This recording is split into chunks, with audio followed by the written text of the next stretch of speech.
in with Salt Lake Tribune columnist Robert Gerke. Robert, welcome back to the show. Yeah. Always glad to have you on. Yeah, thank you.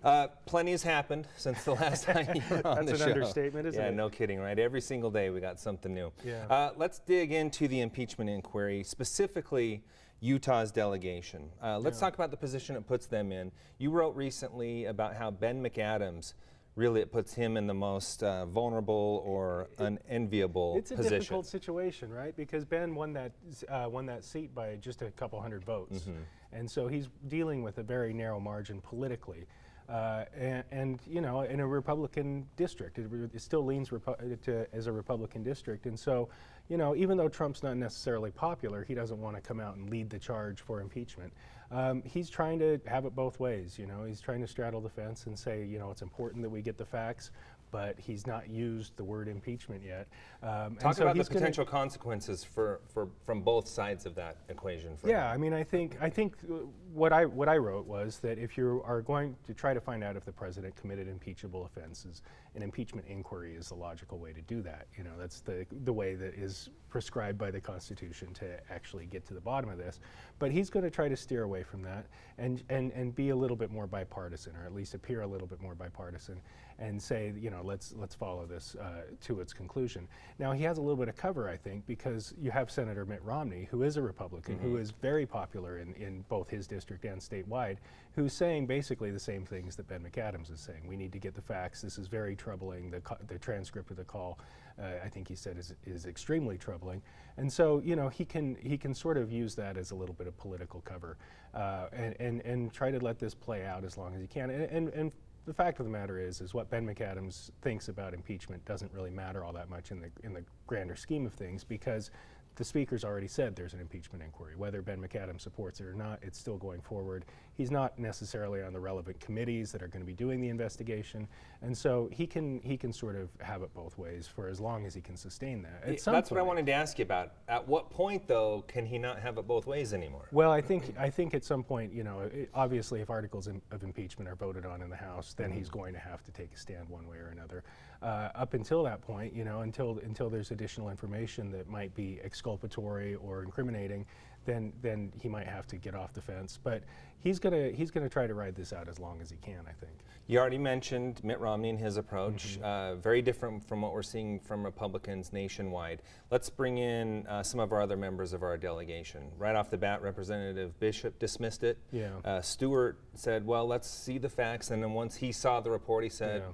you know, most people are probably going to be scratching their heads after they read the report. What do you make of what we've seen out of Representative Stewart, not only on this issue, but with the president in previous issues as well? Right. I think Representative Stewart has sort of been the most vocal critic, and a very high-profile critic. He's been making the rounds on all of the cable news shows, defending the president, saying there's nothing there, saying this is a politically motivated witch hunt, and also raising the issue about, well, why aren't we looking at Hunter Biden and Joe Biden and their relationship with the Ukraine?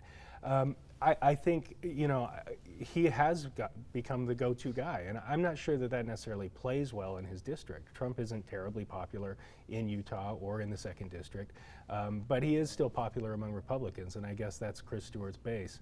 You know, there's been discussion for a long time that Chris Stewart maybe wants a position in the Trump administration. This certainly wouldn't hurt in that respect.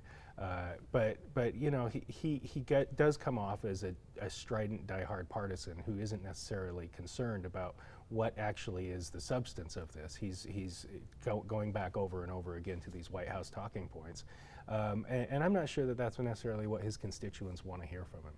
Let's go back to Senator Romney. In the Senate, they would need 2/3 to uphold the House if they end up impeaching, to kick him out of office.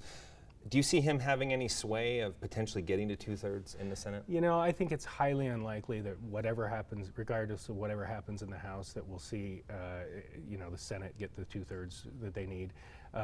Senator Romney is one of those who's traditionally been seen as a critic of the Trump administration, or at least willing to speak his mind. And so, you know, he has kind of served that purpose to give the Republicans who maybe don't like what they've seen a little bit of cover. But we also saw Trump lash out at Senator Romney.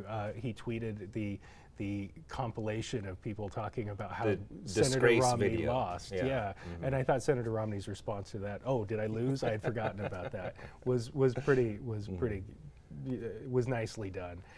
But yeah, he could be a thorn in the side of the White House and give some bipartisan validity to some of the investigation that's underway. Again, he's in the Senate, the investigation's going on in the House, so, but he does, just by speaking his mind and just by saying that, that there is, issues that need to be looked into, gives them a little bit of a bipartisan flavor to it. Okay, we'll see and continue to watch how that plays out. A very interesting article you wrote on what you call high utilizers. Yeah. You narrowed in on one man who's been sent to jail more than 100 times. Yeah. And you're kind of taking a look at what the criminal justice system means and how it has failed him. Talk about that. Yeah, it was interesting because about a month ago the jail released this dashboard, and you can look and see who's in there, and you can filter it by age and so forth. And one of the filters was how many times that person had been booked. And this one guy jumped out at me. He'd been booked 123 times over the course of, since he was 19 years old was the first time he was booked. But it struck me that there's something that's not right here. This person is going through this revolving door that it just seems perpetual. And what are we going to do about it? And he's not the only one. I used him as an example, but there were about 25 of those people who had been arrested 50 times or more, mostly for minor offenses, intoxication, theft, homeless-related issues. By and large, these people have addiction issues, obviously, but mental health issues as well, and a lot of them are homeless. And so I thought it would be worthwhile to look at some of the services that are being provided. The county does a lot in terms of putting them into residential treatment programs, getting them eligible for Medicaid so they can get treatment in that respect. But even these residential treatment programs, for example, are not always successful. About half the time they are. Yeah, you brought up an example where it's about 50%. Yeah, that's good for the 50 that are getting back on the right track, but that's a lot of people who aren't. And for those other 50, they're going to have to try again and again and again. And sometimes it works, and sometimes it doesn't. And sometimes it just takes a change in the person's mentality to want to change. And so it's a difficult issue. One thing I saw that you had on your program recently was an interview with Steve Elison, and one of the things he wanted to try to do is look at they're called receiving centers, basically detox facilities so the person doesn't have to be booked into jail. They can go get cleaned up, specialized dried care, out, specialized care, and then else. get into a residential treatment program after that. And I think it sounds like a good idea. There are things that we can do, maybe do better. The Medicaid expansion should help quite a bit because that lets people go get mental health treatment, addiction treatment, where they otherwise might not be able to afford it. Yeah, so I guess the issue there, which we talk about on this show as well, is getting the word out to those that could potentially qualify for Medicaid expansion. Yeah, getting the word out. When these people go through the jail, they often have a counselor who then takes them and tries and makes sure they're eligible for Medicaid, which is, I guess, the upside of these people going to jail, is it puts them in a system where they can get access to the resources.